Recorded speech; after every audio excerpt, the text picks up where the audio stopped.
fresh out of quarantine?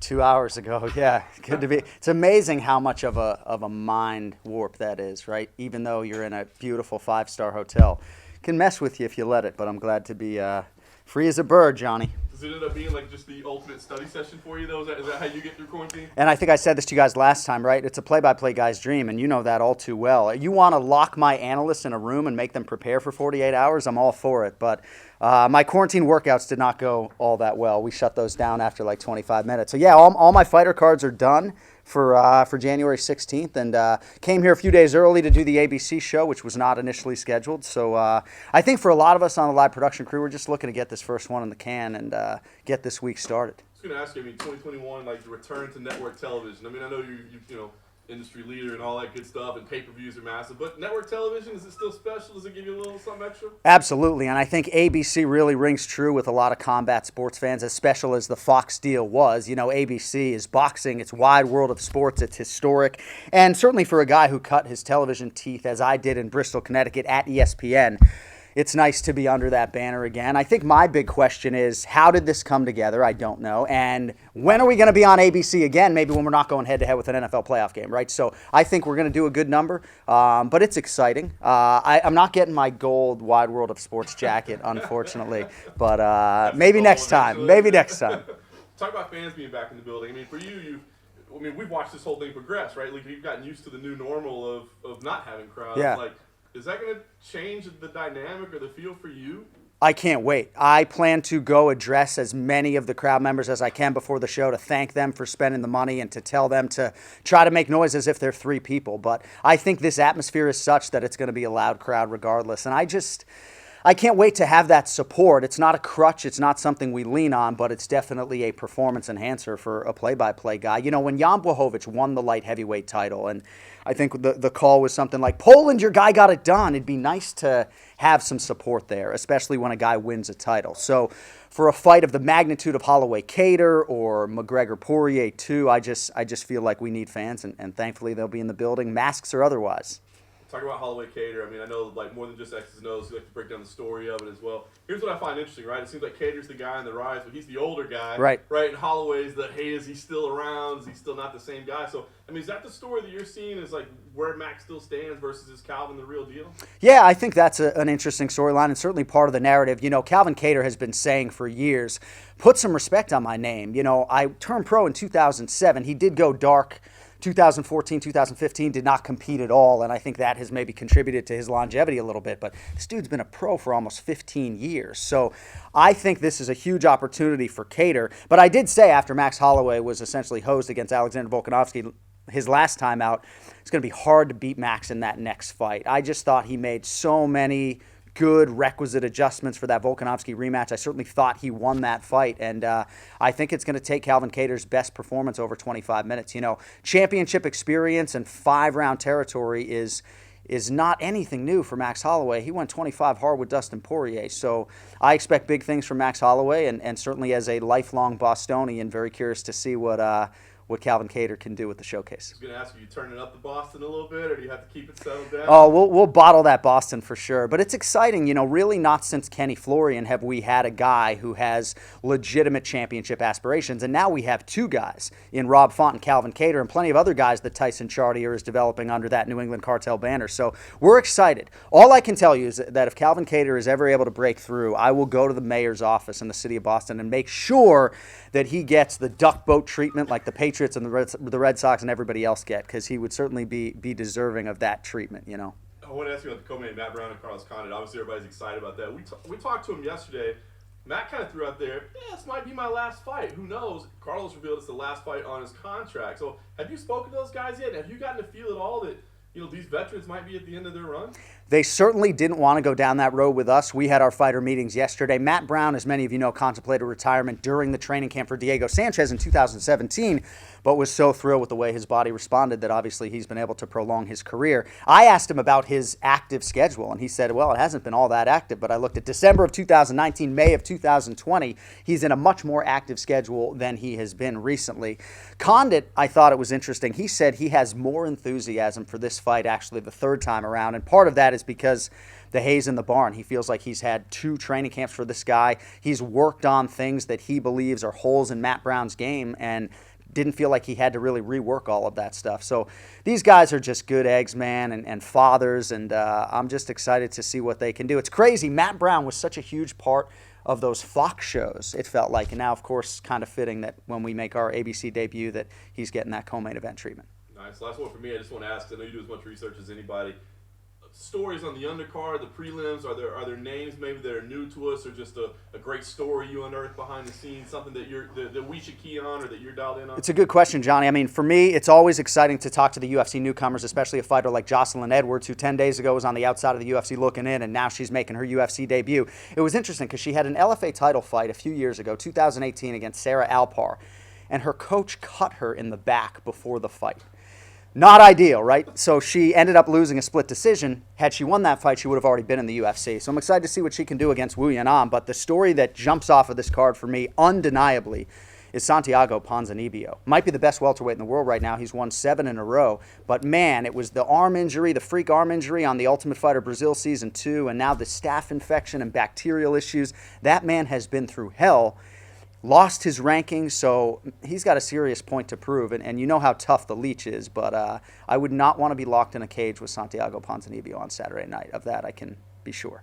I think Max Holloway minus 135 is fair odds. Gator plus 115.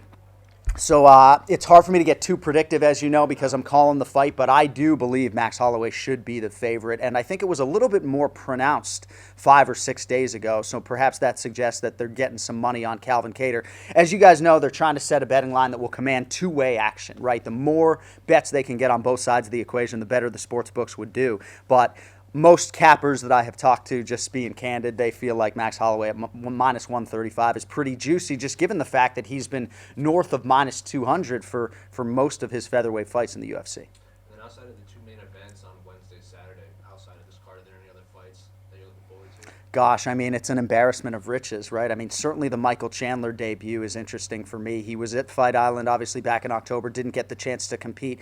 And I'm curious to talk to him because I kind of get this sense that this Hooker fight isn't like the dream sequence for him in terms of an opponent for his UFC debut. And for Dan Hooker, you know, he's been really hard on himself for that Poirier performance. I think we all as fans gobbled that fight up, but he felt like his performance defensively left a lot to be desired. So I know that's probably an easy answer, but that one jumps off the card. And for JoJo, too, against Jessica Ai, just to see if she can break through and finally get a chance to fight for the title. So a lot of meat on the bone, and you know, my focus is on January 16th. I try not to look too far ahead, but we're excited for the 23rd for sure. When you're doing this many events in such a short stretch, how does your preparation differ than normal? I know on Wednesday you're doing the desk, and then you're doing commentary for the other 2. It's not ideal, you know. I mean, I have a lot of respect for the NFL guys that do 17 straight weeks. You know, a lot of our play-by-play guys have never even done a back-to-back, and I think that's just the nature of our beast. There's so much that goes into the preparation, and if you just want to play a numbers game, right, say 26 fighters times 3, 75 fighters, if you're giving everybody an hour, that's 75 hours, that's 2 work weeks, right? I try to give every fighter an hour, and in a back-to-back situation like this with another show sandwiched in between, it's impossible. So I'll do the best I can to turn the page to Chiesa Magni on Monday, but I got to start my UFC 257 cards on Tuesday. So I'll be sort of double dipping a little bit. And this will be the most challenging fight week that I have ever gone through. To have other things on my plate during a pay-per-view week is something that I've never experienced. So I guess you could judge me after the fact. But my anxiety, as I've said many times before, is all in the preparation, right? Like you'd think, oh, maybe a little performance anxiety calling a Conor McGregor fight. It's all in the preparation. Once I get to fight day, the anxiety goes away. But what kept me up last night is the fact that I haven't started prepping UFC 257, and it's fucking 9 days away, you know? When you say anxiety, do you get nervous? Just about the preparation. I get excited to perform. You know, sometimes when I'm working the desk, because I'm an old guy now and I've been on a television desk for almost 20 years, I wish I could get some of those nerves back because I think they can enhance your performance to get those butterflies. Certainly when I'm doing a pay-per-view open, I have something going on in my body. I don't know if it's adrenaline or nerves, but thankfully when you get older and you get sort of the necessary repetitions, you're able to channel it in the right way. But I remember when I did my first television audition at ESPN, and I couldn't sit still, man. I was like, I thought they're going to send me back to radio right away. But thankfully, I have the experience that I can lean on at this stage of my career. And this is your 10th year with UFC, right? Crazy, man. My hair went straight from black to fucking white. We went right past gray, But yeah, coming up on, it'll be 10 full years in October, and man, has it gone fast. I spent 6 years at ESPN, and it felt like it took forever. And this decade has just ripped off the calendar for me. Yeah, so I remember talking to you for the first time when you did a dry run for Shogun Henderson. That's right. That's right. Yeah, when I first started, they had me audition with 5 different color guys. Rich Franklin was one of them, Frank Mir, Ken Flo, obviously, Stephan Bonner. They wanted to get Randy Couture at the time, but for whatever reason, that didn't materialize. But yeah, you were probably like 18 at that time, right? Couldn't drink at a bar back then. But yeah, it's good to still be going, trying to earn it every show, We often hear about the fighters talking about feeding off the energy of the fans. But what is it like for you guys? We're talking about the fans being back in there. Is there a noticeable difference in your performance when they're there? I don't know if there's a difference in my performance necessarily, but there are a few logistical things that I have to think about. If you're doing a pay-per-view open in a Conor McGregor fight setting, you're competing with a crowd. So when I do my open, I have to really ramp it up so that I can sort of not be drowned out by them. But I just like having the support for a climactic moment at the end of the fight, because in this setting, we weren't laying out at all, and lay out is a TV term for basically shut the fuck up. And in this setting, we weren't really laying out at the end of a fight because there's no natural crowd sound to let bleed in there. I think the one thing the fans are going to miss is that we didn't even have to go to a corner camera to pick up that corner audio. And now with fans in the building, you're probably not going to get that sound, so you'll probably see us go to those corner cameras a little bit more often. But I can't properly describe how excited I am to have that support. I know for some of my higher profile broadcast partners, they're maybe going to miss that they could just walk to the bathroom uninterrupted. But certainly for a guy like me, I can't wait to not only have the crowd in the building, but just to go over and thank those people, because it's been a year, man, You said you don't really get the nerves anymore, but you sort of do get some sort of energy. But do you still, like the rest of us, get that big fight feeling? So you're like, it's a Conor McGregor fight. Do you still at the beginning of the night go, shit, like it is big time? That's what it is, and I think you nailed it, right? And I oftentimes will say on a broadcast, and I think some people are sick of me saying this, but there's nothing like the tension of a UFC main event or a championship main event. I guess the closest thing that I could compare it to would be if like the Patriots were playing in the Super Bowl. My appetite is non-existent, and I'm just anxious because my team is about to compete in a setting that is hugely important to me just as a fan. So I get those nerves just because of the magnitude of the sporting event, but as soon as they touch gloves, you just focus on the job, and I got a lot of things to worry about, so I try to keep my focus there. If there's one fight that you've called over the past 10 months that you wish you could have had fans there for to help with your call or help with the climax of the fight, which fight would it have been? It's a great question. I certainly would have liked Piotr Jan to be able to have a crowd. I think any of the newly crowned champions, Jan Blachowicz, Davison Figueiredo, all these guys won titles in a really major way and in an environment in which they didn't quite have that support. I mean, I know I talked about Blachowicz earlier, but can you imagine what that moment would have been like for him if we were in Poland or in an arena with 22,000 people? So I think it's the title fights more than anything else that I wish for those athletes that they had a different backdrop. And certainly for my friend Daniel Cormier, right, to have his final fight in a tiny little 25-foot octagon at the UFC Apex certainly was not ideal for him. So that one comes to mind as well. Do you ever look back at stuff like the Masvidal knockout and think, thank God there were fans there? Oh, no doubt about it, man. Absolutely. For sure. Do you think any fights benefited from having no fans? Fighters, for sure. I think for Dominic Cruz to come back after 4 years away and walk out with no crowd support, I think that really hurt him. Now, he may disagree with that, but I feel like certain athletes have really benefited from competing in this atmosphere. Dustin Poirier, cool as ice, right? Talking to me and Michael Bisping when he fought Dan Hooker.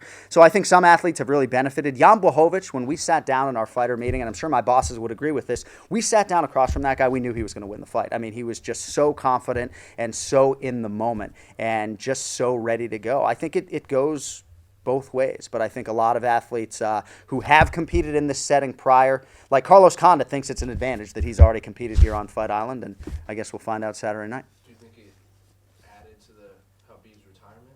That was just silent when he was speaking? Yeah, I think there's something to be said for that. I think we were all caught off guard by that, including DC, right? Who didn't give us any inkling that maybe that would have been the end. But I think maybe it helped me navigate that moment a little bit. And my producers, the best in the business, kind of laid back and weren't in my ear as I was trying to navigate it, because I saw him start to take his gloves off. I'm thinking, what's happening? It's 29, Khabib. It's not 30 yet. But yeah, I think you're onto something there, that maybe that made that moment a little bit more powerful. No bets or tattoos on McGregor this time then? No tattoo bets this time around. But I can assure you that 209 tattoo bet will not be the last. We got to get creative, though. I was thinking maybe do something for Calvin Cater. I don't know if I want like Cater Mania across the chest, though, necessarily. But the Game Bred tattoo is the next one. I don't know how it's going to happen or if it's going to be on my neck or not, but that one's going down. We'll see. I don't know if we could maybe a little makeup. But yeah, Game Bred tattoo is the next one for sure. I mean, we talked about it earlier, you've been here 10 years in October. What's the most, influential fight that you've been able to call on you, or, the greatest, I guess? It's really hard to say, because I feel like I'm shortchanging athletes when I answer this question. December 7th, 2013, Bigfoot Silva and Mark Hunt in Brisbane, Australia. I remember thinking after that fight, I hope people back in the States saw what we just watched, because that was the best heavyweight fight I had seen at the time. But the easy answer for me is Thug Rose, right? Rose Namajunas ending longtime strawweight queen Joanna Jędrzejczyk's run, and the manner in which she did it, the magnitude of that show at Madison Square Garden. I was still cutting my teeth on pay-per-view. I feel like that's the biggest moment and the most shocked I've ever been in that booth. With respect to Rose, obviously. We knew she had a shot. We just didn't expect it to go down like that. So maybe a cop-out answer, but that's always the first fight that comes to mind in terms of the most special moment of my UFC career to date. A lot of great fighters have translated to great co-coms as well for you. Max Holloway was even saying he would yesterday. Yeah. Any guys in your mind you think would be a natural fit? Well, I would love to see Bilal remember the name Muhammad get an opportunity. I just think he has a lot to offer. I think he's a guy who is married to the game. He watches all 41 UFC fights. He watches every single prelim, and I also think he's got a comedic side to him as well, so I just think Bilal would have a lot of value. Max is great. I would love to see him get an opportunity, and he's got the profile that certainly would make for an easy transition. He doesn't like to watch the fights, so I think that's his only issue is, kind of got to watch the fights if you want to do that job. But I would like to see Max get the opportunity. He certainly has a lot to offer, and his personality was jumping out of that Zoom call yesterday in our fighter meeting. So we'll see. But I know our lead producer, Zach Candido, has given a lot of different fighters opportunities over the years. Walt Harris just got an audition, which I felt was long overdue. But Bilal's the guy for me, and I'm hoping that he gets a shot. The guys who seem to do this more and more, like I was talking to Michael Chiesa the other day, he said that it's enhanced his fight IQ, like so much. It's given him a different outlook on the game. Have you noticed that with these guys, and maybe like seen a change when they go in there, whether it's Dominic Cruz or DC or whoever? Yes, I mean, I think Dominic might be a little bit reluctant to say that it has helped him because he's such a student of the game and he's been doing it so long that I don't know if he would take that bait. But I think almost everybody else would. I know it's helped Paul Felder immeasurably. And oftentimes when we're sitting down with fighters like Santiago Ponzinibio, we sat down with yesterday, and he says it's been a benefit for him doing all the Spanish commentary. And just for him being around the sport, I think, is helpful, being in the atmosphere. And I think it'll actually stands to reason that it could help him on Saturday night. But I don't know how it couldn't help you. I know Dan Hardy has been very forthright about how much it has helped him. I don't know how you could argue that being around the sport and being forced, being paid to watch incessantly film, fight after fight, I don't know how it couldn't help you. Cool. Thank you, guys. Great to see y'all.